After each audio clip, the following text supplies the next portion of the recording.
Übung macht den Meister. حس بيها. Übung macht den Meister. Practice makes perfect. which is اللغة تُكسب ولا تُحفظ. حاجة مهمة جدًا، جدًا، جدًا. تمام؟ يا هرموسة، إزاي أقدر يبقى عندي Flüssigkeit؟ إزاي الكلام يبقى طالع منّي flawless smooth، الموضوع سَلِس معايا، مش باقعد أعلّق أ لأ. إزاي أقدر أكوِّن الجُمل؟ إزاي أبدأ أفكّر بالألماني؟ إزاي أعمل التوليفة دي؟ تمام؟ بس الأول تعالَ ندiscuss حاجة بسيطة مع بعض. إحنا لمّا كُنّا babies صغيرين، إحنا دلوقتي babies، هل بابا وماما كانوا بيعلّمونا ABC أو أ، ب، ت؟ أ، ب، س، ت، ج، ح، خ؟ ما كانش بيحصل، صح؟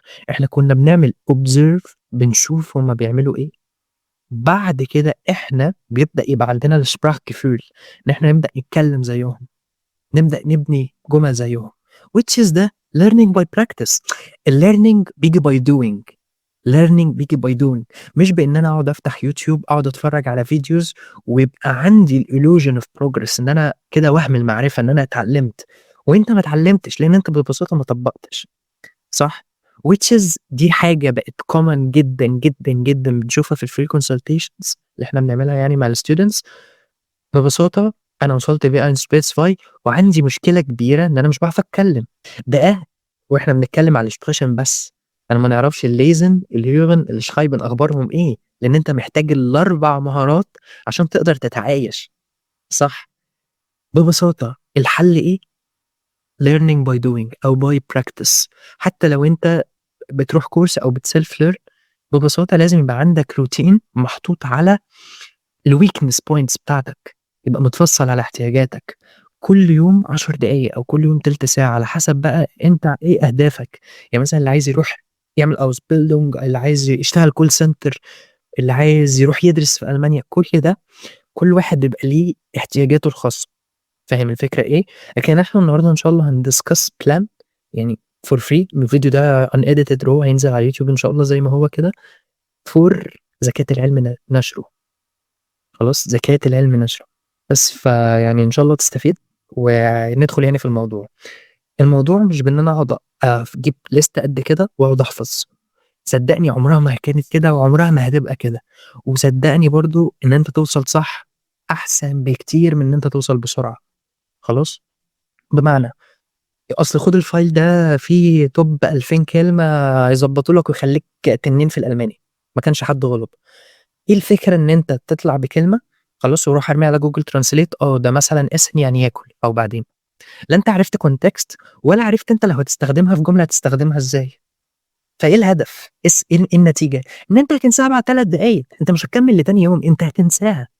فعشان كده باقول لك إيه Übung macht den Meister. تمام؟ دي أول حاجة. تاني حاجة برضه حتّة مع طبعًا لمّا نوصل بقى للfortgeschrittene، إن أنت لمّا تطلع الB1 وB2 خلاص، طبعًا بتاع الأينز والAds إحنا بنبقى هدفنا إن إحنا نتعايش. إزاي مثلًا مثلًا في الأينز إزاي حصل لي موقف في الشارع، تُهت، إزاي أتعامل، إزاي أدخل السوبر ماركت أتعامل بالألماني، والكلام ده مهم جدًا. معاك مفتاح ألمانيا يعني معاك ألماني، تمام. بعد كده لمّا نبدأ بقى ندخل B1 B2 نبدأ بقى نعمل Diskussion وPräsentation. إزاي أعمل Meinung Äußerung، إزاي أبدأ أعبّر عن رأيي، إزاي يبقى ليك الidentity بتاعتك، فكرك تعبّر بيه بكلام. خلاص، إزاي أبدأ أتكلم على الpersönliche Erfahrung والsituation مثلًا في الHeimatland. خلاص، وإحنا مثلًا بنتكلم على Themen زي الUmweltschutz أو الكلام ده كله. إزاي نبدأ نعمل Ablegen للVorteile والNachteile، الPros والCons بتاعة الtopic اللي إحنا بنتكلم عليها. كل ده بيتحط كده يتضرب في الخلاط ويطلع لك الpresentation. خلاص، الskills دي أو الfähigkeiten دي ما بتجيش كده في يوم وليلة، أصل أنا شُفت فيديو وبقيت تنين، أو شُفت الpodcast الفلانية في يوم وباقعد 10 لأ، من غير ما أتفرّج بقيت done. لأ، consistency is key وlearning by doing. أنت لو بُص مش بعيد إن أنت مثلًا تتفرّج على الفيديو أنت الhearing بتاعك كويس جدًا، لكن مشكلتك في الexpression. خلاص، وعلى فكرة هي cycle بتخدم على بعض. لو أنا الhearing بتاعي وِحِش مش هاعرف أتكلم. خلاص، لو أنا ما باقراش، ما عنديش كنسة كافية، أو ما عنديش كده إن أنا باحتك بالحاجات دي باللغة اللي هي الDeutsch done، ما هتفضل تفكّر بالعربي، وهيبقى برضه عندك مشكلة فين؟ في الschreiben، ما أنت مش قادر تصيغ كلمات الكلام اللي في دماغك. فاهم الفكرة؟ فما تخلّيش حد يضحك عليك، ما فيش حاجة اسمها إن أنا باروح الcourse زي المدرسة كده ونقعد وخلاص، لازم practice. تمام؟ يعني في ناس مثلًا بيبقى هو خلاص بياخدوا الcourse عادي done وبيعملوا مثلًا معانا الdaily practice ده، وبييجي ينفع فين قدّام، لمّا ييجي مثلًا زي ما قُلت لكم لو هدفه مثلًا إنه يسافر وبيطمح إن هو خلاص هو محتاج مثلًا يسرتف ياخد Goethe certificate مثلًا أو ياخدها من TLK أو USD أو TestDaF حتى، يبدأ الموضوع يبقى سلس، ماشي معاه الدنيا، رايح، فاهمني؟ مش بقى إن أنا لأ، ده عليّا هَم ولازم أنجح في لأ، أنت خلاص اللغة أنت بتتعلمها لأجل إن أنت تبقى مُتقن اللغة دي، خلاص، فاهمني؟ بس. فإحنا كده اتكلمنا في الbaby example ال الaussprache. الaussprache أنت عمرك ما هتضبطها غير لمّا تسمع من أهل اللغة نفسهم، which is مثلًا خلّينا نتكلم على الresources. طب أنت تنصحنا بإيه يا يوسف؟ ببساطة 2 resources بس. هتفتح Deutsche Welle، هتكتب كده على Google Chrome DW Learning German، هاسيبها لك في الdescription أو في أول comment. خُش اختار الlevel بتاعك سواء A1 أو A2 B1 أو B2 واتفرّج. خلاص، ومش بس تتفرّج، بيبقى في أسئلة، هاعمل لكم فيديو إزاي تقدر through Deutsche Welle دي بس تعمل الروتين بتاعك، ومش محتاج حد، خلاص؟ طيب إزاي ده بيساعد إن أنت تحسّن فعلًا الaussprache بتاعتك؟ ببساطة إن أنت بتمارس اللغة، خلاص؟ في كمان تكنيك مثلًا مستخدم جامد اسمه الshadowing وده عملنا عليه فيديوز كتيرة، هاسيب لكم برضه لينك الTikTok page بتاعتنا يعني اعملوا لنا follow. الموضوع ده هام جدًا وunderrated. وبعدين سيبك من الprofessional background بتاعتي بقى، سيبك من الJoethe certificate C1 والTest ده، أنا أكيد إنسان زيي زيك، خلاص، أكيد الFlüssigkeit اللي عندي وإن أنا إزاي باعمل Bauen للSitz أكيد ده لمّا بننقله للناس، فالناس مش أحسن منك في حاجة، فالألماني مش صعب، الألماني مش صعب، مش عشان صاحبك الدنيا ما سلكتش معاه في الكورس أبو اللي بياخدوا أي كلام ده، فأنت خلاص تيأس، لأ.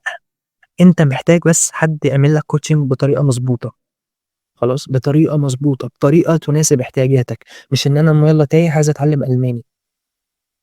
ممكن تتعلم self learning بس لازم حد برضه يكون يعني من تجربة مع الstudents بتاعنا والreviews بتاعتهم دايمًا بالذات مثلًا في الself learning أو في الcourses لمّا ياخد practice external وحد فعلًا ده إيه ده لأ، ده أنت قُلت هنا حاجة غلط، لأ طب ما تيجي نقولها بالطريقة الفلانية عشان تناسب مستواك أكتر، ما بتاع الIELTS بيعرف يقول كده، طب أنت B2 ليه ما تقولهاش بطريقة أقوى، خلاص، والكلام ده بقى بينفع جدًا في الberufungsvorbereitung الدنيا بتبقى سلسة معاه ما بيعانيش، فاهمني؟ بس. وده يعني هتبقى أول episode من series اسمها كان نِفْسي، الكلام اللي أنا باقوله لك ده وأنا باتعلّم كان نِفْسي حد يقوله لي، كان هيفرق معايا جدًا وأديني باقوله لك، ويعني I don't care الفيديو ده يعني بعده أنت تيجي أو لأ، أهم حاجة إن أنت تبقى عارف الصح دلوقتي وgo through it بقى يعني ابدأ خُد actions خلاص، ونسينا نقول حاجة مهمة clarity comes from action. clarity comes from action. لو فضلت قاعد ما بتمارسش ما فيش clarity وهتفضل تايه، عشان كده الفكرة في إيه، إن الplan بتيجي هي مغرفة في بُقّك على طول، تمام، بس as تاني conclusion للcontent اتفرّج على Deutsche Welle الpodcast بتاعة easy German ممتازة جدًا، هاسيبها لك برضه في الdescription الseries اللي على الchannel بتاعتهم سواء A1 أو A2 أو B1 أو B2 أو أعتقد كمان عندهم فيديوهات للC1 مفيدة جدًا، جدًا، وبيبقى في subtitles English وsubtitles German خلاص، ووقّف واعمل shadowing عادي خلاص، بس ولو عايز يعني أي حاجة يعني كده إحنا we have a free consultation system خلاص، لو عايز استشارة أو حد يساعدك في حاجة خلاص، ابعت لنا على الرقم اللي في الdescription وإحنا مش هنتأخر عليك يعني. بس ich bedanke mich bei Ihnen. Vielen Dank und bis zum nächsten Mal. Tschüss.